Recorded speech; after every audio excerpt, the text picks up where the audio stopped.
आम नागरिकहरूले निक्षेप सङ्कलन गरेर जम्मा गरेको सहकारीमा ठगीको धन्दा चलाउँछ, ठगीको धन्दाको मतियार हुन्छ भने कानुनी कारबाहीको दायरामा आउनु पर्दैन, कानुनले कारबाही गर्नु पर्दैन। त्यसैले सुशासनको आजको दिनको मन्त्र बनेको कानुनको शासन, विधिको शासन, चाहे जग्गा मिच्ने होस्, जग्गा हडप्ने होस्, चाहे नागरिकताको कृत्य गर्ने होस्, चाहे सहकारीमा ठग्ने होस्, यताको होस् उताको होस्, जुनसुकै दलको होस्, दलभन्दा बाहिरको होस्, जतिसुकै शक्तिशाली होस्, कसैले पनि उन्मुक्ति पाउनुहुन्न। एउटा सर्वसाधारण नागरिकले, एउटा नेपाली नागरिकले जे गर्दा दण्ड पाउँछ भने शक्तिशालीलाई पनि त्यो कानुन त्यसरी नै लागू हुनुपर्छ, जुनसुकै अवस्थामा पनि, जुनसुकै अर्थमा पनि, जोसुकै होस्, जतिसुकै शक्तिशाली होस्, राजनीतिक शक्ति होस् कि आर्थिक शक्ति होस्। नेपालको सार्वजनिक जग्गा कसैले हडप्छ भने सजाय पाउनु पर्दैन, दण्ड पाउनु पर्दैन। जतिसुकै शक्तिशाली होस्, जुनसुकै पदमा बसेको होस्, हातमा ताकत होस्, कलम होस्, नागरिकता बनाउनलाई कृत्य गर्छ भने फलानु दलसँग जोडिएको छ, त्यसकारणले गर्दा कृत्य गरे पनि उसको कृत्य माफी हुन्छ, चल्छ। जतिसुकै शक्तिशाली होस्, प्रशासन अड्डा लगायतका कुराहरू कुनै खालका लोक रिझाइका निम्ति, कुनै स्टन्टबाजी गर्नका निम्ति, कुनै पत्र पत्रिकाको हेडलाइनमा आउनका निम्ति उसले कुनै पनि निर्णयहरू नगरोस् भन्ने कुराको स्वाभाविक रूपमा अपेक्षाहरू रहन्छ। यसो गर्दै गर्दा संसदको पनि पूर्ण रूपमा सरकारलाई साथ रहनुपर्छ। हाम्रो पनि डबल स्ट्यान्डर्ड हुनु हुँदैन, हामीले पनि घटना हेरेर, प्रकरण हेरेर आफ्ना निर्णय, आफ्ना मतहरू बनाउनु हुँदैन। तर अङ्ग्रेजी गणित विज्ञानको फाउन्डेसन नभएको केटाकेटीहरू भइसके पछाडि हामीले चाहेर पनि केही पनि गर्न सक्दैनौँ। हामी अर्को एउटा मौकाबाट फेरि चुक्छौँ। त्यसलाई जोगाउने हो भने हामीले अहिले काम गर्नुपर्ने 3, 4, 5, 6, 7, 8 विद्यालय शिक्षामा काम गर्नुपर्ने छ। संसदमा विधेयक आइरहेको छ। यो विधेयकलाई अहिले हामी आरोप प्रत्यारोप गर्ने वा लोक रिझाइका निम्ति हामीले आफूलाई प्रस्तुत गर्ने वा कसैको तुष्टिकरणका निम्ति वा आफ्नो राजनीतिक दलको कुनै एउटा आग्रहका निम्ति यसलाई हामी आफ्नो पोजिसनलाई प्रयोग गर्ने वा हामीले यो बेलामा यो जिम्मेवारी पुरा गर्नका लागि हामीले अहिले यो विधेयकमा काम गर्ने हाम्रो अगाडि मौका छ, हाम्रो अगाडि प्रश्न छ। अहिलेकै सम्माननीय प्रधानमन्त्री हुनुभएको बेलामा स्वास्थ्य बिमा सम्बन्धी कानुन यहीँ उभिएर पढेको म सम्झन्छु। स्वास्थ्य बिमा सम्बन्धी कानुन हामीले यहाँ प्रस्ताव गरेर यो संसदले पारित गर्दै गर्दा हामीले त्यही बेलामा एउटा परिकल्पना गरेका थियौँ कि प्रत्येक नेपालीलाई स्वास्थ्य बिमामा अनिवार्य रूपमा आबद्ध गरिनेछ र प्रत्येक नेपालीले त्यो स्वास्थ्य बिमा बापत आफ्नो आयको आधारमा योगदान गर्नुपर्नेछ। अहिलेको जस्तो अप्पर क्याप लगाएर 1 लाख दिने, 2 लाख दिने, 3 लाख दिने होइन। कतिपय म त सरकारमा थिएन भन्ने कुनै दलले हेर्ने हो भने पनि आफै भित्र एकचोटि हेऱ्यो भनेदेखि भने कुनै बेलामा तिनै पूर्वाधारहरू बनाउने निकायको नेतृत्व गरेका साथीहरू त्यहीँ वरिपरि प्रशस्त भेटिन्छ। यसको अर्थ यो कुनै एउटा व्यक्तिको, कुनै एउटा दलको, कुनै एउटा सरकारको र कुनै एउटा समयको मात्र होइन, हामी सबैको सामूहिक असफलता हो। यस्ता कतिपय कानुनका व्यवस्थाहरू भएर पनि प्रयोग गरेका छन्। कानुनमा समस्या छ भने कानुन बदल्न सक्ने ताकत यो संसदसँग छ, किनकि हामी सबैले यो मार खेपिरहेका छौँ। अभ्यासमा समस्या छ भने अभ्यास बदल्ने पनि हामीसँग त्यो शक्ति बोकेर बसेका छौँ।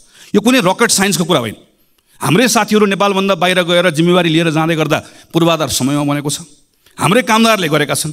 हामी जसलाई ठेकेदार भनेर भन्छौँ त्यो पनि एउटा व्यवसाय हो, त्यो पनि एउटा जिम्मेवारी हो। तिनै मानिसहरू ठेकेदार भएर मिडल इस्टमा गएर, अहिले संयुक्त राज्य अमेरिकामा गएर, कतिपय ठाउँहरूमा गएर राम्रोसँग प्रतिस्पर्धा गरेर काम गरिरहेका छन्। तर हामीहरू यहाँ किन चुकिरहेका छौँ? किन हामीहरू यहाँ पूर्वाधार समय बनाउन सकिरहेका छौँ? किन कुनै पनि पूर्वाधार समय बनाउन सकिरहेका छौँ? किन कुनै पनि सरकारले, जोसुकै प्रधानमन्त्री होस्, जोसुकै मन्त्री होस्, किन बनिरहेको छैन? यो संसदले यो पटक यसका बारेमा राम्रोसँग छलफल गर्नुपर्नेछ। कहीँ न कहीँ भरोसा गुमाएको छ, राजनीतिक दलहरूप्रति मात्र होइन। अहिले पछिल्लो समयमा मैले घुम्दै गर्दा मैले देखेको कुरा, अड्डा, अदालत, प्रहरी, प्रशासन, दल, ब्याङ्क, वित्तीय संस्था, हामीसँग जे जति कुराहरू छन् जसलाई हामी संस्था पनि भन्छौँ, स्टेट भनेको केवल पार्लियामेन्ट, अदालतहरू मात्र होइन, सबै कुराहरू सबैसँगको एउटा खालको विश्वास घुम्दै गएको अवस्था छ। यो डरलाग्दो छ। यो विश्वासलाई हामीले पुनर्स्थापित गर्नै पर्छ। यो हामी सबैको जिम्मेवारी हो। यो विश्वास पुनर्जागृत गर्न सकिएन, भरोसा फेरि स्थापित गर्न सकेन भने हामी सबैले गुमाउने अवस्था आउँछ। हामीले अस्ति मात्रै 1 वर्षको आफ्नै कार्यकालको समीक्षा गरेर प्रधानमन्त्रीले केही कुराहरू घोषणा गरेको सुन्यौँ। कतिपय कुराहरूको आत्मस्वीकारोक्ति छ, कतिपय कुराहरू भएका कमजोरीहरूलाई स्वीकार गर्नुभएको छ, कतिपय कुराहरूको सन्दर्भमा नयाँ गर्ने कुराहरूको बारेमा केही सङ्कल्प पनि गर्नुभएको छ।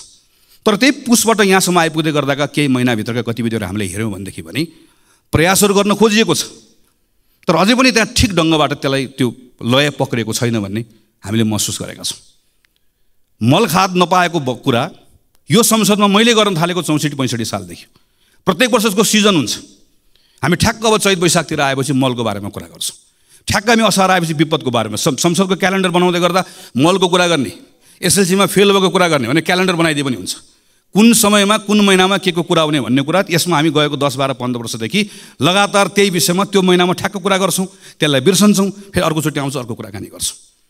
अहिले यस्ता लामो समयदेखि रोकिएका विषयहरूमा केही गर्नुपर्छ भनेर प्रधानमन्त्रीले छलफल गरेको हामीले देख्यौँ। तर छलफल गरिसके पछाडि आज छलफल भयो, मैले भनेको 10 दिनभित्रमा 15 दिनभित्रमा यति काम गर्ने भनेर निर्देशन दिएको पनि हामीले पढ्यौँ। योभन्दा अगाडिको प्रधानमन्त्रीले निर्देशन नदिएकोले अहिले मैले निर्देशन दिएकोले गर्दा हुन्छ भन्ने सोचबाट बाहिर निस्कनुपर्छ। निर्देशनले हाम्रो समस्याको समाधान गर्दैन। प्रधानमन्त्रीले निर्देशन दिएको देखेपछि मन्त्रीले पनि निर्देशन दिने हो, मन्त्रीले दिएको देखेपछि संसदीय समितिले पनि निर्देशन दिने हो, सबैलाई निर्देशन दिने मात्रै हो। स्थानीय सरकारहरूको हालत यही छ, प्रदेशको सरकारको हालत यही छ। त्यसैले यहाँभित्र हाम्रो समस्याको समाधान खोज्नका निम्ति अतिरिक्त पहल कदमी चाहिएको छ। त्यसैले हामी यो बेलामा रुसमा अलपत्र परेका नेपाली युवाहरू फर्काउनका निम्ति सरकारले गरेको प्रयास अपुग भयो, अपर्याप्त भयो। त्यसका निम्ति थप काम गर्नुपर्छ। ती जसरी लगेका हुन् त्यो लानेहरू एउटा ठगलाई छाड्नु पनि हुन्न, एउटाले दण्ड पनि पाउनुपर्छ, तर तिनका निम्ति सम्पूर्ण प्रयास लाउनुपर्छ। एउटा आमाको आँखामा बगेको आँसु पुस्नका निम्ति राज्यले सम्पूर्ण ताकत लगाउनुपर्छ, अनि बल्ल राज्य भएको अनुभूति हुन्छ। सडक दुर्घटनामा मरेका मानिसहरूका बारेमा मर्छ, रिपोर्ट बन्छ। सहकारीबाट ठगिएका मानिसहरूका बारेमा रिपोर्ट बन्छ। ती सबै रिपोर्टहरू दराजमा गएर थन्किएर बसेका छन्। हामी हेर्न चाहन्छौँ यो अधिवेशनको दौरानमा सरकारले गरेको काम, अनि सरकारका मन्त्रीहरूले यहाँ उभिएर मैले यो रिपोर्ट पढेर यसको आधारमा यो 5वटा काम गरेँ भनेर त्यहाँ उभिएर हामी प्रश्न गर्न चाहन्छौँ, त्यहाँ उभिएर हामी सुझाव दिन चाहन्छौँ, त्यहाँ उभिएर परिणाम आएको हेर्न चाहन्छौँ। हामी सरकारलाई मद्दत गर्न चाहन्छौँ, किनकि आजको दिनको सरकारको कुरा मात्र होइन, सरकारमा बसेको कारणले गर्दा मात्र होइन। हामी यो बेलामा यतिखेर सानसाना कुराहरूको परिणामबाट नागरिकहरू खुसी भएको हेर्न चाहन्छौँ। प्रधानमन्त्री कार्यालय, हाम्रो अर्थ मन्त्रालय, हाम्रो अरू मन्त्रालयहरू, समग्रमा सरकार हिजो गरेको भन्दा के फरक गर्दैछ, के नयाँ ढङ्गले गर्दैछ, जसको आधारमा हामी विश्वास गर्न सक्छौँ कि अब पुँजीगत खर्च हिजोको भन्दा फरक हुन्छ। हामी त नयाँ बजेटको बारेमा छलफल गर्न थाल्यौँ, गर्ने पनि पर्नेछ, हामीले भनेको टाइममा गरौँ भनेर। तर नयाँ बजेटको छलफलको कुराको अर्थ के, पुरानो बजेटको बारेमा हामी सक्यो। यही संविधान सभामा, पहिलो संविधान सभा त्यसका दृश्यहरू याद छ, दोस्रो संविधान सभा त्यसको दृश्यहरू याद छ। त्यति अप्ठ्यारो समयहरू हामीले पार गरेर आयौँ। आज त धेरै सहजता छ, धेरै अनुकूलता छ। तर यो सहजता र अनुकूलताको बिचमा पनि एक प्रकारले सम्माननीय सभाको महोदय राजनीतिक दलहरूको अग्नि परीक्षाको जस्तो समय छ। तर यो दलको मात्र अग्नि परीक्षा होइन, सिङ्गो लोकतान्त्रिक प्रणालीको अग्नि परीक्षा जस्तो छ।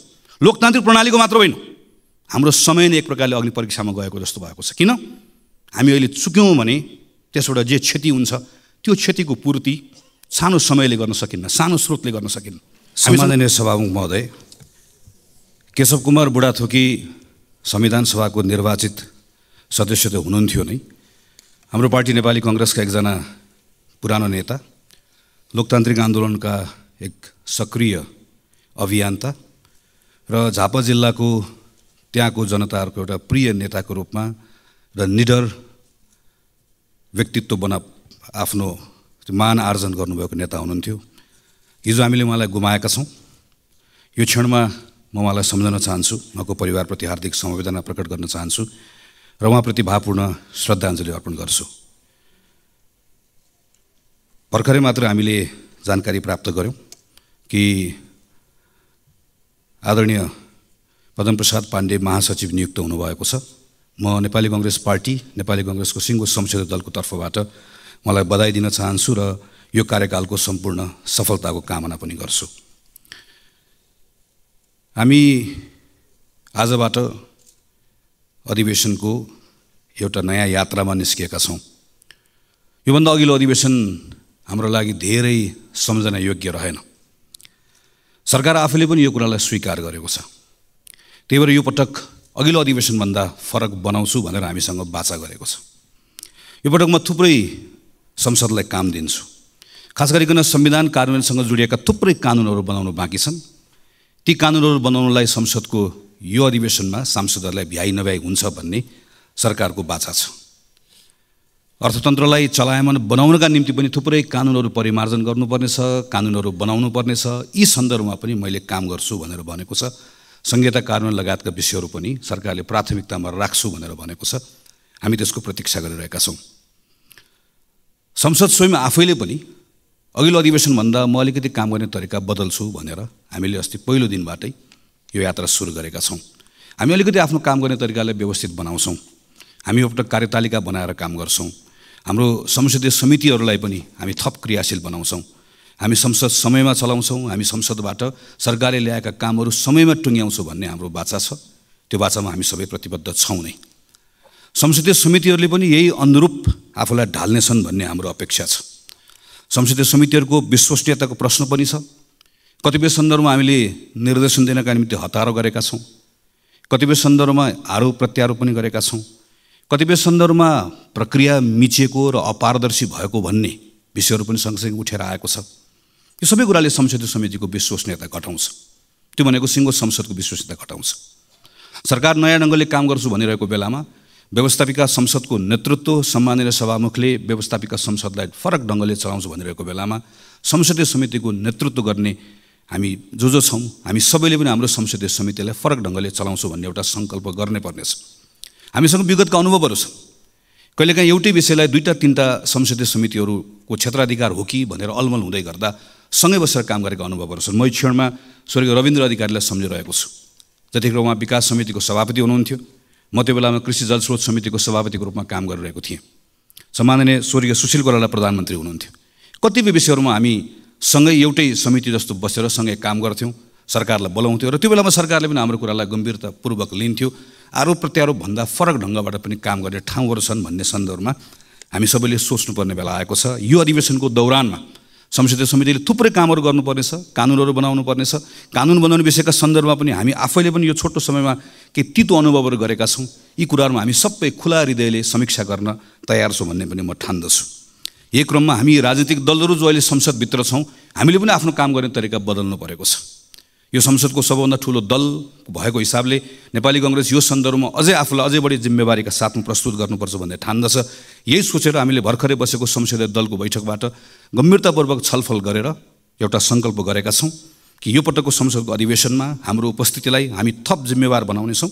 हामी आफूलाई थप क्रियाशील पनि बनाउनेछौँ र सरकारले संसदबाट जे कुराहरूको अपेक्षा गरेको छ, संसदको ठुलो दलको हिसाबले यो जिम्मेवारीका साथमा हाम्रो क्रियाशीलताले सरकारको त्यो अपेक्षा पुरा गर्नको लागि र आम नागरिकको संसदप्रतिको अपेक्षा पुरा गर्नका निम्ति हाम्रो भूमिका तदनुरूप गर्नेछौँ भन्ने हिसाबले हामीले आफ्नो बैठकबाट केही निर्णयहरू गरेका छौँ र त्यही निर्णयले अनुरूप यो अधिवेशनभरि हाम्रा सांसद साथीहरू चल्नुहुन्छ भन्ने कुरामा म आश्वस्त पार्न पनि चाहन्छु। तर यो सँगसँगै हामीले हाम्रो यो संसदलाई आम नागरिकसँग कसरी जोड्ने भन्ने पनि हेर्नुपर्नेछ। हिजोको मात्र एउटा तथ्याङ्क हामीले हेऱ्यौँ भने पर्यटकहरूबाट जति रकम नेपाल भित्रिन्छ, हामी 10 लाख पर्यटक पुग्यो भनेर भन्छौँ, त्योभन्दा बढी रकम नेपाली विद्यार्थीहरूले बाहिर पढ्नको लागि लिएर गए भन्ने तथ्याङ्क हामीले हिजो मात्र पढ्यौँ। हामीले आफ्नै वरिपरि पनि थुप्रै केटाकेटीहरू बाहिर पढ्न गएको हामीहरू देख्छौँ। हुन त कहिलेकाहीँ हामीहरू मिथ्याङ्कहरूको सहारा पनि लिन्छौँ। नेपालमा खास गरिकन चिकित्सा लगायतका कतिपय विषयका सन्दर्भमा हामीले भ्रामक धारणाहरू बनाएर राखेका छौँ। नेपालको वरिपरि सिमाना क्षेत्रमा दर्जनौँ नर्सिङ कलेजहरू खोलेका छन्, त्यहाँ हजारौँ विद्यार्थीहरू पढ्न गएका छन् भनेर कहिलेकाहीँ आफू आतङ्कित हुन्छौँ, अरूलाई आतङ्कित बनाउँछौँ। हाम्रो सरकारको तथ्याङ्कले भन्छ गएको 3 वर्षमा 300 विद्यार्थी पनि बाहिर पढ्न गएका छैनन् नर्सिङ पढ्नका लागि। अरू विषयहरू पढ्न गएका छन्, अस्ट्रेलिया गएका छन्, क्यानाडा गएका छन्, युरोप गएका छन्, थुप्रै गएका छन्। तर सबै पढ्न भनेर गएका छैनन्। हामीले देख्छौँ कुनै बेला विद्यार्थीहरू बढी बेलायत जान्थे, जतिखेर बेलायतको इमिग्रेसन अलिकति खुकुलो थियो। कुनै बेला अस्ट्रेलिया जान्थे, अहिले क्यानाडा जान्छन्। यो सबै पढ्नको लागि होइन पनि हामीलाई थाहा छ। यसका अरू धेरै पक्षहरू छन्। तर कतिपय विद्यार्थीहरू पढ्नका लागि भनेर गएका छन्, हाम्रो विश्वविद्यालयको कारणले गर्दा गएका छन्। त्यो विश्वविद्यालय शिक्षा सुधार गर्यो भने कतिपय कुरालाई यहाँ रोक्न सकिन्छ। त्यो विश्वविद्यालय क्षेत्रलाई सुधार गर्नका निम्ति केही समयपछि सरकारले यही संसदमा उच्च शिक्षाको विधेयक ल्याउँदैछ, जो अहिले सार्वजनिक भएको छ। हामी त्यसलाई पढि पनि रहेका छौँ। त्यो उच्च शिक्षाको विधेयकमा यो संसदले हामीले काम गर्नुपर्ने छ। हाम्रो विश्वविद्यालयको स्वायत्तता, विश्वविद्यालयको सँगसँगै विविधता, विश्वविद्यालयले मौलिकता पनि कसरी कायम गर्ने, सँगसँगै विश्व बजारका निम्ति हाम्रो विश्वविद्यालय त्यो अनुकूल कसरी हुने भनेर हामीले कानुनमा सँगै काम गर्नुपर्नेछ। तर त्यो कानुन आउनको लागि समय लाग्छ। त्यो कानुन आएर पारित गर्नलाई पनि समय लाग्छ। यो बिचमा त्रिभुवन विश्वविद्यालयको ठाउँ रिक्त भएको छ। त्रिभुवन विश्वविद्यालय सँगसँगै अन्य विश्वविद्यालयहरूको पनि नेतृत्व रिक्त भएको छ। हामीले त्यो बेलामा सुधार गरौँला भनेर अहिले मौका पाएको बेलामा त्रिभुवन विश्वविद्यालयमा हिजो जे गल्ती गरेका छौँ त्यही कुरा दोहोऱ्यायौँ र मौका पाएको बेलामा सुधार गरेनौँ भने हामी यहाँभित्र उच्च शिक्षा सुधार गर्ने भनेर भनिराख्छौँ, छलफल गरिराख्छौँ, मान्य सांसदहरूले तथ्याङ्क प्रस्तुत गरिराख्नुहुन्छ, विद्यार्थी बाहिर गयो भनेर हामी रोइकराइ गरिराख्छौँ।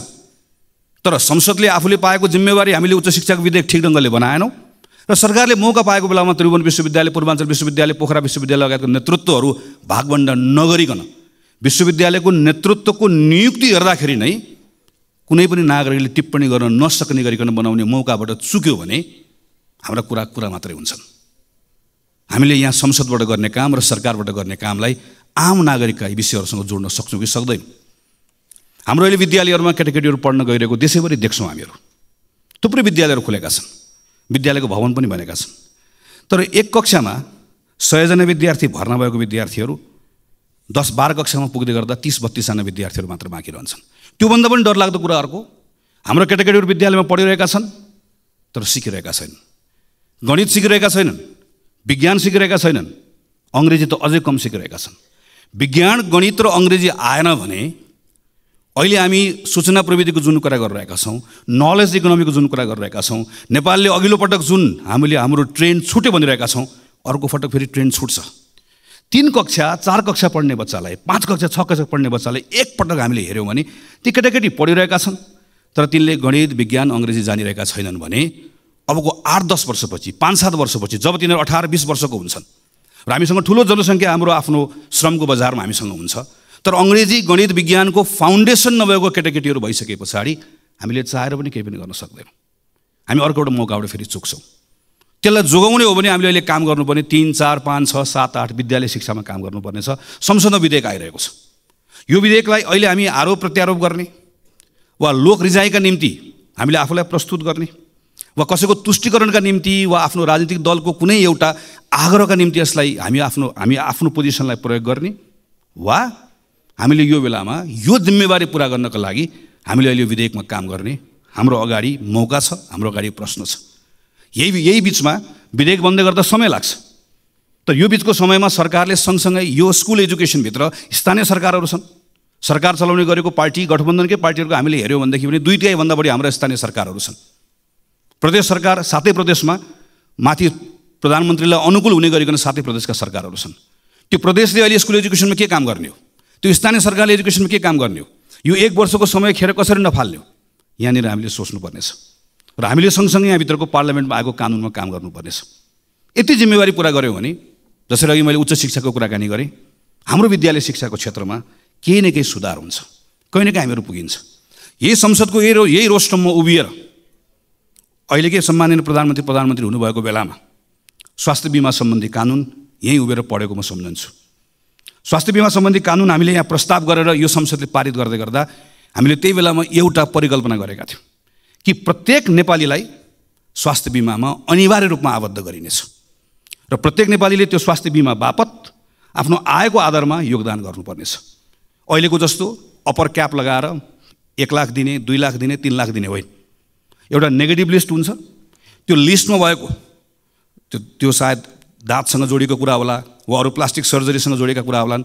यी केही सेवाहरू बाहेक बाँकी रहेका सबै सेवाहरू त्यो बिमित भएको मानिसले सबैको बिमित हुन्छ र प्रत्येक नेपाली, यसको अर्थ प्रत्येक नेपालीले ती सबै सुविधाहरू निःशुल्क रूपमा प्राप्त गर्छ र गुणस्तरीय रूपमा प्राप्त गर्छ। र यो दिनको निम्ति हाम्रा सेवा प्रदायक संस्थाहरूलाई कसरी बलियो बनाउने, त्यो सेवा प्रदायक संस्थाहरूमा जनशक्ति कसरी उपलब्ध गराउने, यी सबै विषयहरूका बारेमा अध्ययन पनि भएको छ, यसका बारेमा निर्णयहरू पनि भएका छन्, यसको बारेमा बाटो कसरी जाने भन्ने कुरा तय पनि भएको छ।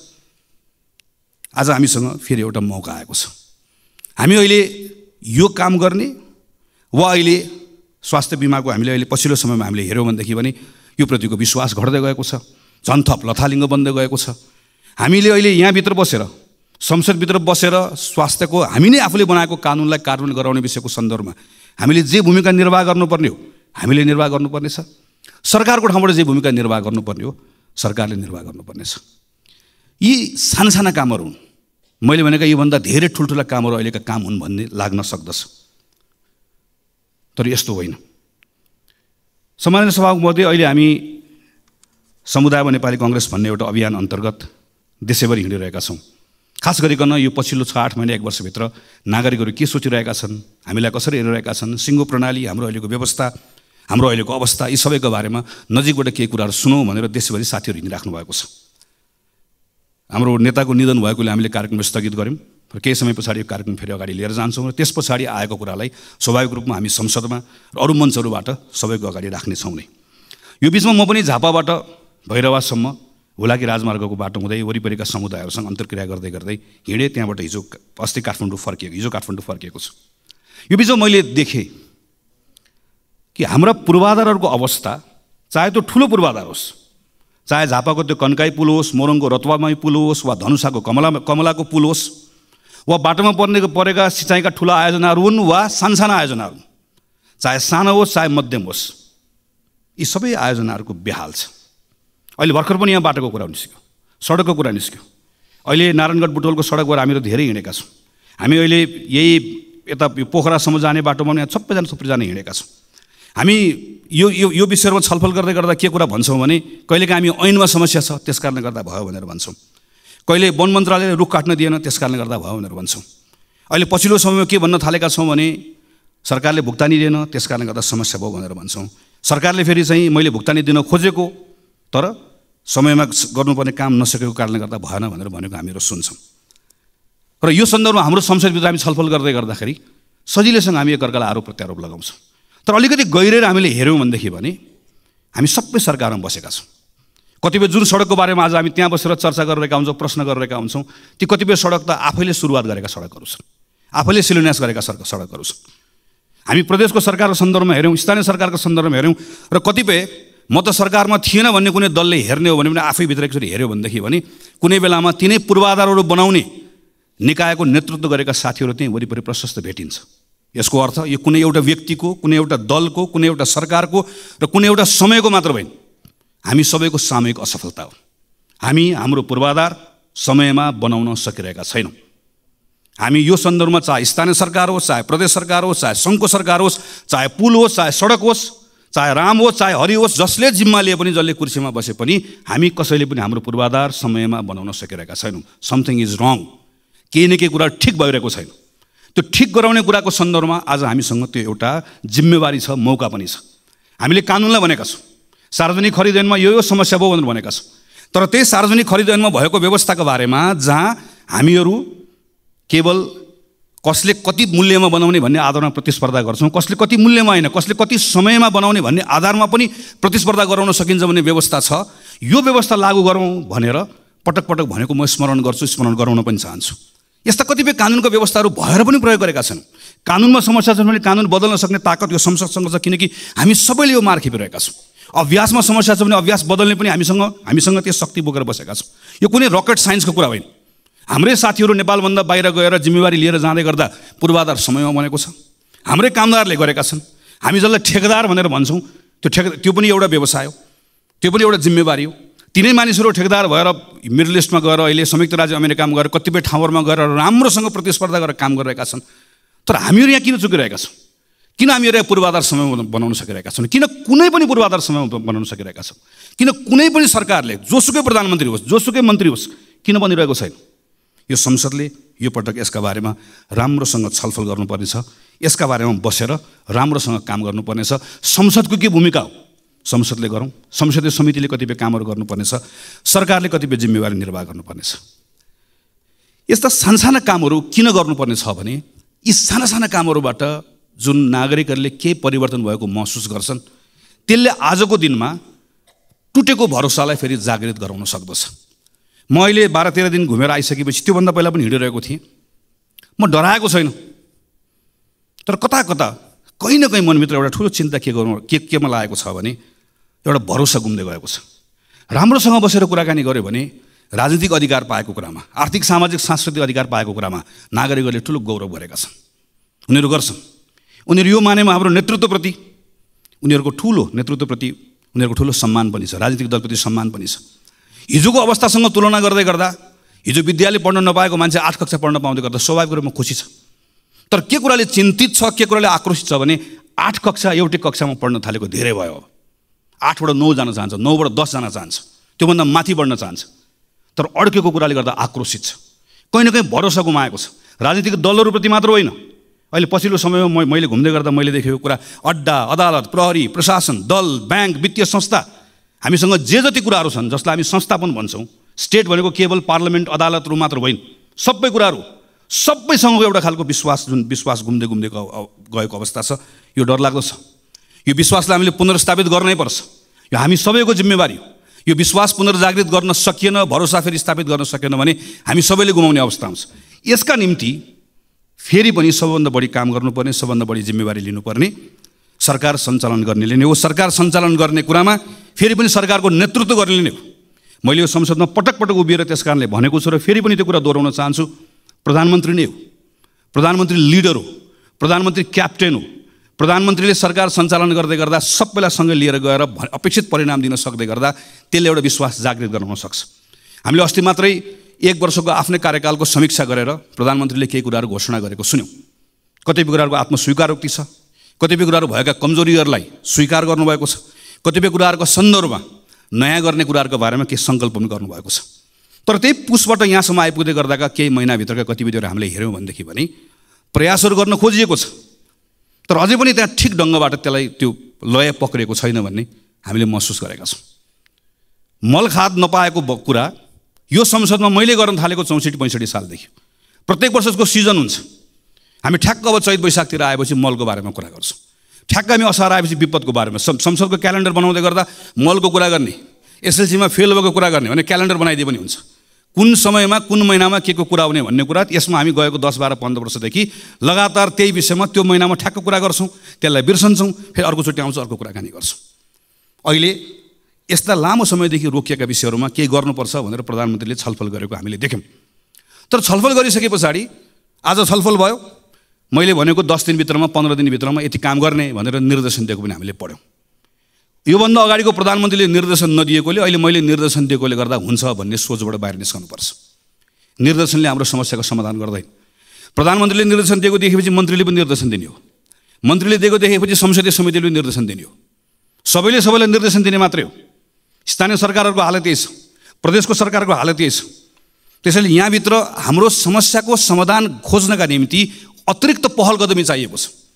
त्यसैले म फेरि दोहोऱ्याएर भन्छु कि प्रधानमन्त्रीले त्यो सिंहदरबारभित्र प्रधानमन्त्रीको कुर्सीमा बसेर दिनको 10 देखि 5 बजेको समय जसरी एउटा कुनै संस्थाको प्रमुखले जसले संस्थाको नेतृत्व गरेको हुन्छ, दिनको निश्चित समय आफूले दिएको जिम्मेवारीभन्दा बाहेक अरू कुनै जिम्मेवारीको बारेमा चिन्तन गर्दैन, सोच्दैन, त्यसैलाई प्राथमिकतामा राख्छ।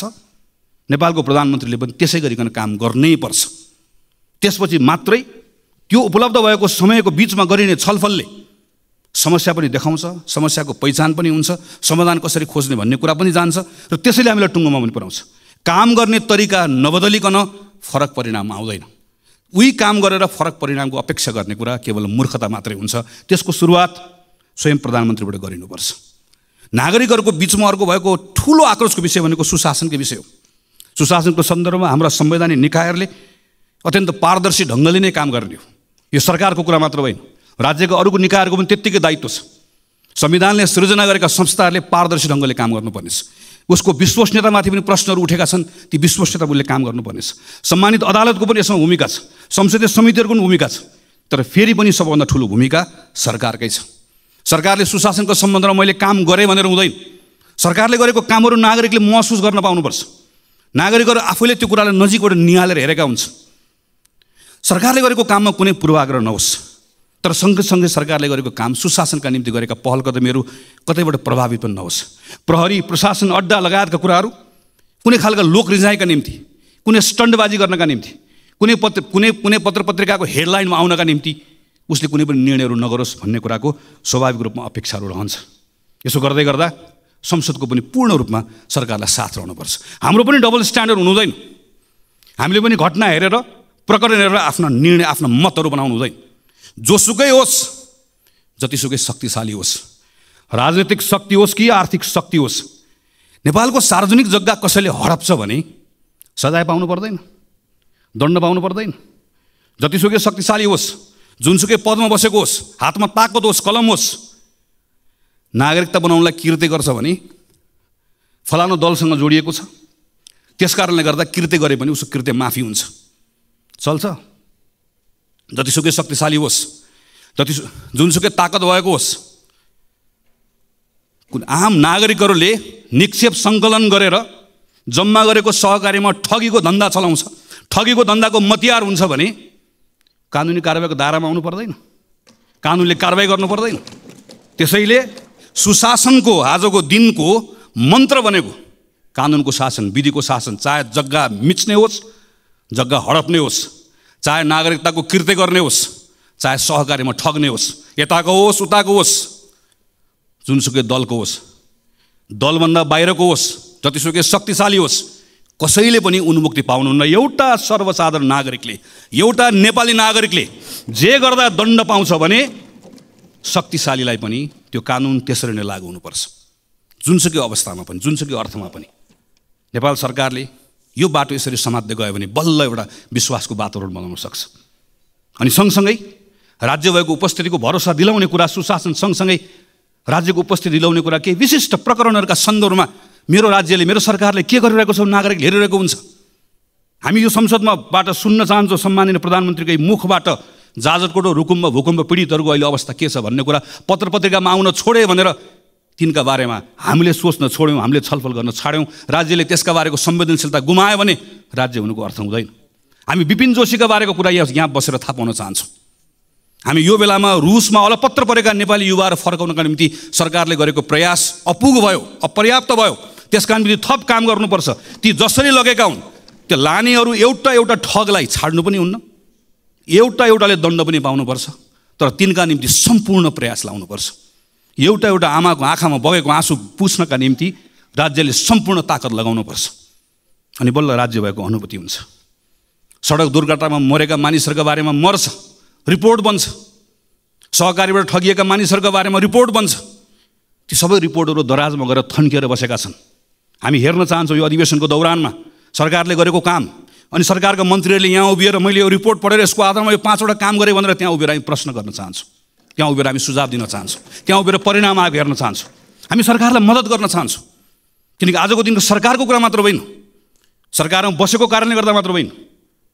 हामी यो बेलामा यतिखेर सानसाना कुराहरूको परिणामबाट नागरिकहरू खुसी भएको हेर्न चाहन्छौँ।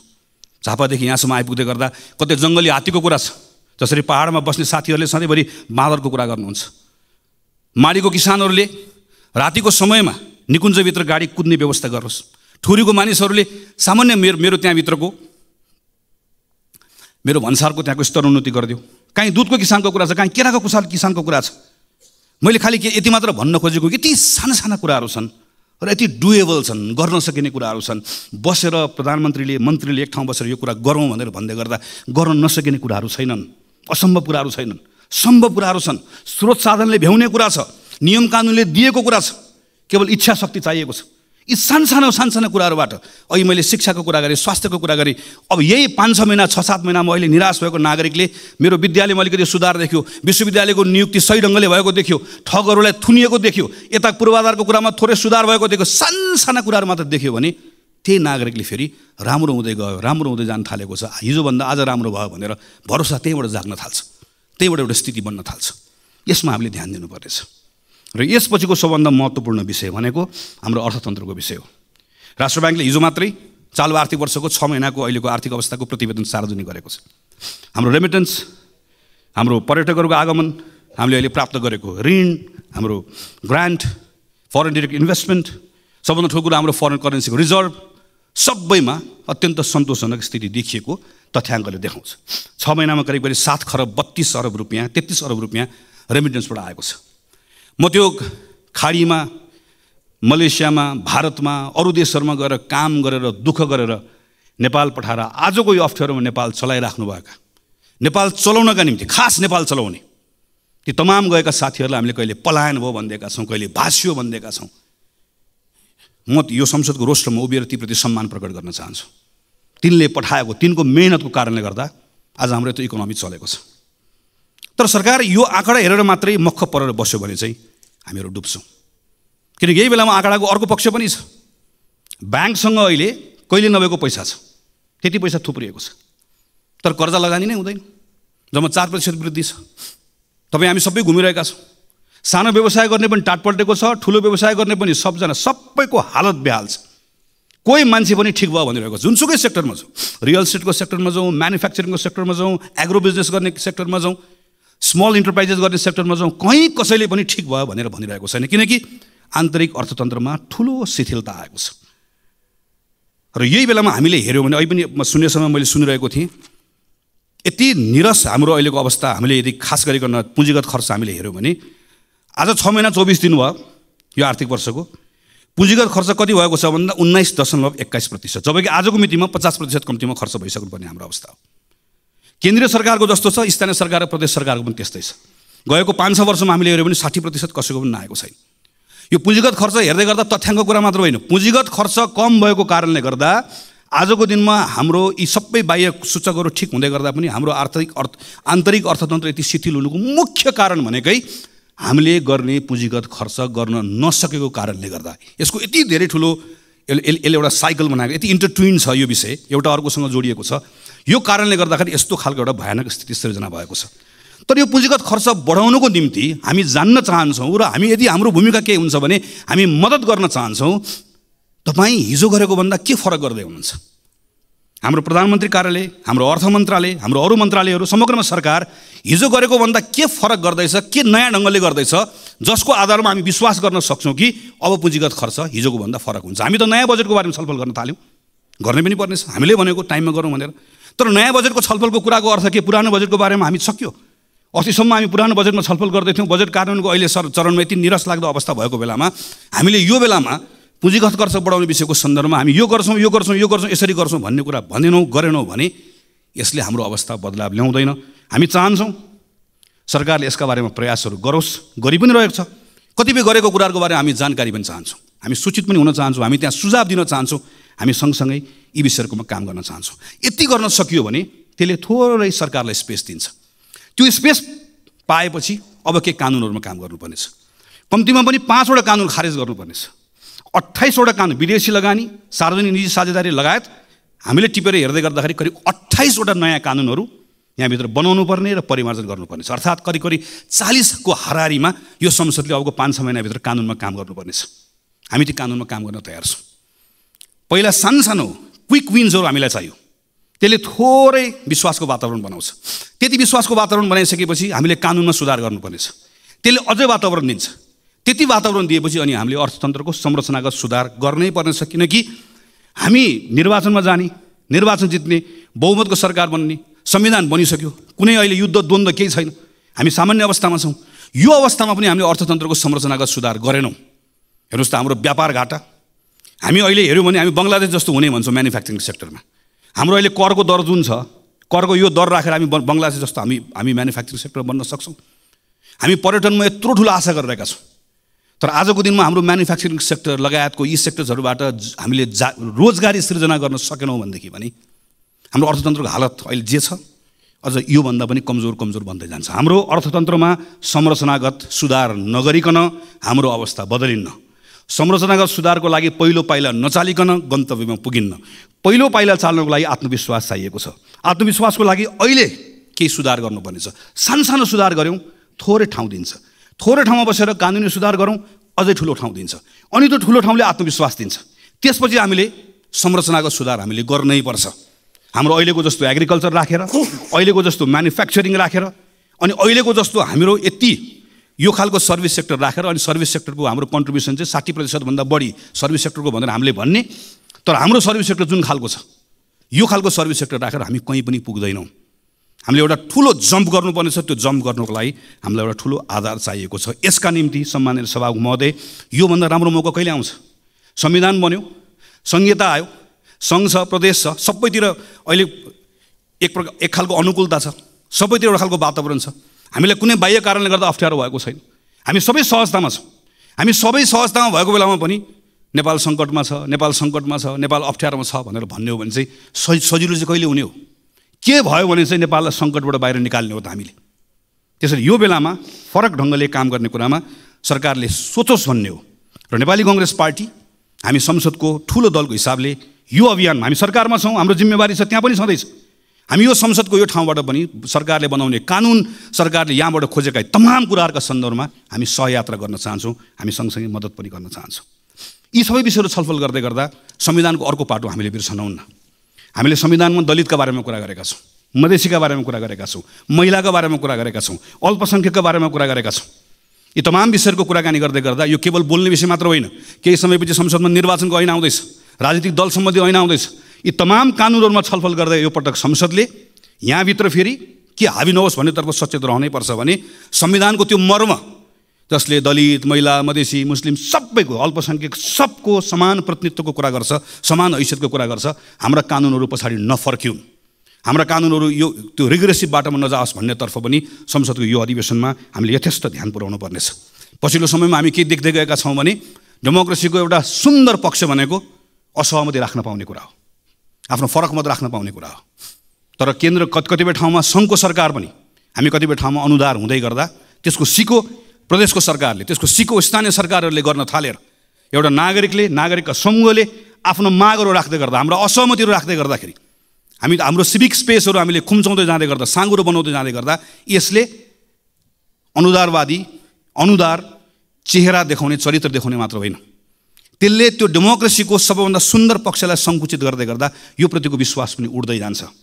यो तर्फ पनि सरकार सचेत रहनुपर्नेछ र संसद पनि सचेत रहनुपर्नेछ। हामीले पनि सरकारलाई यो सन्दर्भमा हामी यो त्यो नभनिकन उसलाई सचेत गराउनु पर्ने, उसलाई ख्याल गराउनु पर्नेछ कि डेमोक्रेसीमा यहाँ संसदभित्र मात्र होइन, संसदमा हामीले सरकारलाई औँला तेर्साउन पाएको जस्तै नागरिकले पनि रत्न पार्कमा बसेर सरकारलाई औँला तेर्साउन पाउनुपर्छ, चाहे त्यो स्थानीय सरकार होस्, चाहे त्यो सङ्घको सरकार होस्। त्यो स्पेस यदि खुम्चिँदै गयो, साँगुरो हुँदै गयो भने त्यो आक्रोश सिङ्गो प्रणालीले थेग्नुपर्ने अवस्था आउँछ, जुन हामीले थेग्न नसक्ने अवस्था बन्न सक्दछ। त्यसैले सम्माननीय सभामुख महोदय, नेपाली काङ्ग्रेस पार्टीको तर्फबाट हामी यो पटकको यो अधिवेशन यसपटक हाम्रै माग, हामी सबैको माग रह्यो, हामी बजेटको प्री बजेट छलफल पनि अहिले गर्दैछौँ। यसलाई पनि हामी सार्थक बनाउन चाहन्छौँ, यो औपचारिकता मात्र नहोस् भन्ने चाहन्छौँ। हामी सरकारले भनेका तमाम जुन कमिटमेन्ट अनुसारको कानुनहरू यो संसदको अधिवेशनमा आओस् भन्ने चाहन्छौँ। त्यो सक्रियतापूर्वक त्यसमा हामीहरू भाग लिएर अन्य दलहरूसँग पनि सहकार्य गरेर हामी छिटोभन्दा छिटो हाम्रो संविधानको मर्म अनुसारको कानुनहरू बनाएर यहाँबाट पारित होस् भन्ने अवस्था होस् भन्ने हामी चाहन्छौँ। यो अधिवेशनमा सम्माननीय सभामुख महोदयले प्रारम्भमा भन्नुभएको जस्तै यसलाई हामी जिम्मेवार बनाउँछौँ, व्यवस्थित बनाउँछौँ, तर सँगसँगै सांसदहरूले राख्नुभएको कुराहरू चाहे शून्य समयमा होस्, चाहे विशेष समयमा होस्, यहाँबाट उठेका ती प्रश्नहरू केवल प्रश्नका रूपमा मात्र नहोस्, सरकारले निरन्तर रूपमा त्यसको जवाफ दिने अवस्था बनोस्। हामी यो सन्दर्भमा काम होस् भन्ने चाहन्छौँ। हामी यो बिचको समयमा यहाँभित्र दलहरूका बिचमा कैयन कुराहरू छन्, चाहे त्यो टिआरसीको कुरा होस्, चाहे हाम्रो अन्तर्राष्ट्रिय सम्बन्धको कुरा होस्, कतिपय कुराहरूमा हामीले एउटा साझा धारणा बनाउनु पर्नेछ, समान धारणा बनाउनु पर्नेछ। संसदभित्र हुने छलफलले, यहाँभित्र हुने वाद विवादले, यहाँभित्र हुने बहसले एकतालाई बल पुऱ्याओस्, चाहे त्यो शान्ति प्रक्रिया टुङ्ग्याउने सन्दर्भमा होस्, चाहे त्यो हाम्रो अन्तर्राष्ट्रिय सम्बन्ध यो दल त्यो दल नबनिकन नेपालको अन्तर्राष्ट्रिय सम्बन्धलाई सबैले अन गर्ने हाम्रो आफ्नो अन्तर्राष्ट्रिय सम्बन्ध बनाउने कुराको सन्दर्भमा, चाहे अहिले अप्ठ्यारोमा परेका इकोनोमीका कतिपय कुरालाई सुधार गर्ने विषयका सन्दर्भमा हाम्रोभित्र हुने यहाँभित्रको छलफलले, प्रश्नले, वाद विवादले, यहाँभित्रको बहसले त्यसलाई बल पुऱ्याओस्, अझैसँगै काम गर्ने कुरामा त्यसलाई ताकत दियोस्, हामी यो चाहन्छौँ। र यसका सन्दर्भमा नेपाली काङ्ग्रेस पार्टीको तर्फबाट सम्पूर्ण रूपमा हाम्रो कमिटमेन्ट छ। हामीले यो पटक अस्ति भर्खर बसेको संसद दलको बैठकको निर्णयमा भनेका छौँ, संविधानको रक्षा, यो व्यवस्थाको सुदृढीकरण र आम नागरिकहरूले व्यवस्थासँग गरेको जुन अपेक्षा छ त्यसलाई पुरा गर्ने भन्दा आजको दिनमा हाम्रो लागि अर्को कुनै विषय छैन, हाम्रो लागि अर्को कुनै प्राथमिकता छैन, त्यो नै हाम्रो लागि सर्वोपरि छ। त्यही मान्यताका साथमा यो पटकको संसदको अधिवेशनभरि यो हाम्रो पार्टीको तर्फबाट यहाँ उपस्थित रहनुभएको सबै सांसद साथीहरूले व्यक्तिगत रूपमा पनि र कतिपय ठाउँमा संसदीय समितिभित्र सबै ठाउँमा कानुन निर्माण गर्ने कुरामा, संसदको बहसमा, छलफलमा यी सबै कुराहरू सकारात्मक ढङ्गबाट जिम्मेवारीका साथमा क्रियाशील भएर कानुनहरू निर्माण गर्ने कुरा निष्कर्षमा पुगोस्। सरकारमाथि निरन्तर प्रश्न पनि होस्, कतिपय ठाउँमा प्रतिरोध पनि होस्, बहस पनि होस्, छलफल पनि होस्, सुझाव पनि होस्, सहकार्य पनि होस्। यी विषयका सन्दर्भमा हाम्रा सांसद साथीहरूले काम गर्ने भन्ने सन्दर्भमा जुन स्वाभाविक पनि छ, तर अझै बढी जोड दिएर हामीले अस्ति भर्खर भएको बैठकबाट निर्णय गरेका छौँ। त्यसैले आज पहिलो हाम्रो पार्टी दलको तर्फबाट आफ्नो विषयहरू राखेर आफ्नो विषयहरू टुङ्ग्याउने क्रममा म सिङ्गो सम्मानित सभामुख महोदय मार्फत सिङ्गो संसदलाई यो कुरामा आश्वस्त पार्न चाहन्छु कि जसरी यो अहिलेको यो अधिवेशन यसलाई सार्थक बनाउने भनेर सरकारले, सम्माननीय सभामुख महोदयले, सबै राजनीतिक दलका शीर्ष नेताहरूले, हामी सबैले एउटा सोच बनाएका छौँ, सङ्कल्प बनाएका छौँ। यो सङ्कल्पलाई पुरा गर्ने साथमा हामी नेपाली काङ्ग्रेस पार्टीको तर्फबाट 100% हाम्रो यसमा संलग्नता रहन्छ, 100% हाम्रो सक्रियता रहन्छ र हामी अन्य दलहरूसँग संसदभित्र रहनुभएका तमाम अरू सबै दलहरूसँग कानुन निर्माण गर्ने कुरा, सुशासनका कुरा, भ्रष्टाचार अन्त्य गर्ने कुरा र हाम्रो अर्थतन्त्रलाई चलायमान बनाउने कुरा र संविधानलाई कार्यान्वयन गर्ने कुरा, खास गरिकन संहिताको कार्यान्वयन गर्ने कुरा, सुशासनको कुरा लगायतका तमाम विषयहरूका सन्दर्भमा हामी सहकार्य पनि गर्न चाहन्छौँ। त्यो सहकार्य गर्ने विषयको सन्दर्भमा पनि हामीहरू खुला छौँ र हामी किन पनि यो ठान्दछौँ भने आजको यो घडी, अहिले यो बेलाको समय यत्रो सफलता प्राप्त गरिसकेपछि यही संविधान सभामा, पहिलो संविधान सभा त्यसका दृश्यहरू याद छ, दोस्रो संविधान सभा त्यसको दृश्यहरू याद छ, त्यति अप्ठ्यारो समयहरू हामीले पार गरेर आयौँ। आज त धेरै सहजता छ, धेरै अनुकूलता छ, तर यो सहजता र अनुकूलताको बिचमा पनि एक प्रकारले सम्माननीय सभामुख महोदय राजनीतिक दलहरूको अग्नि परीक्षाको जस्तो समय छ। तर यो दलको मात्र अग्नि परीक्षा होइन, सिङ्गो लोकतान्त्रिक प्रणालीको अग्नि परीक्षा जस्तो छ। लोकतान्त्रिक प्रणालीको मात्र होइन, हाम्रो समय नै एक प्रकारले अग्नि परीक्षामा गएको जस्तो भएको छ। किन? हामी अहिले चुक्यौँ भने त्यसबाट जे क्षति हुन्छ त्यो क्षतिको पूर्ति सानो समयले गर्न सकिन्न, सानो स्रोतले गर्न सकिन्न। हामीसँग चुक्ने सुविधा छैन। हामीले यो पटक हामी सबैले आफ्नो ठाउँबाट आफ्नो भूमिका निर्वाह गऱ्यौँ भने हामी त्यो चुकाइमा पर्दैनौँ। त्यसका निम्ति संसदको अधिवेशन सार्थक होस्, हामी हाम्रो ठाउँबाट आफ्नो जिम्मेवारी निर्वाह गर्छौँ। हामी सबै आफ्नो जिम्मेवारी निर्वाह गर्ने कुरामा त्यही बाटोमा अगाडि बढौँ भन्ने हाम्रो शुभेच्छा राख्दै, शुभकामना राख्दै मेरो आफ्नो कुरा टुङ्ग्याउँछु। धन्यवाद।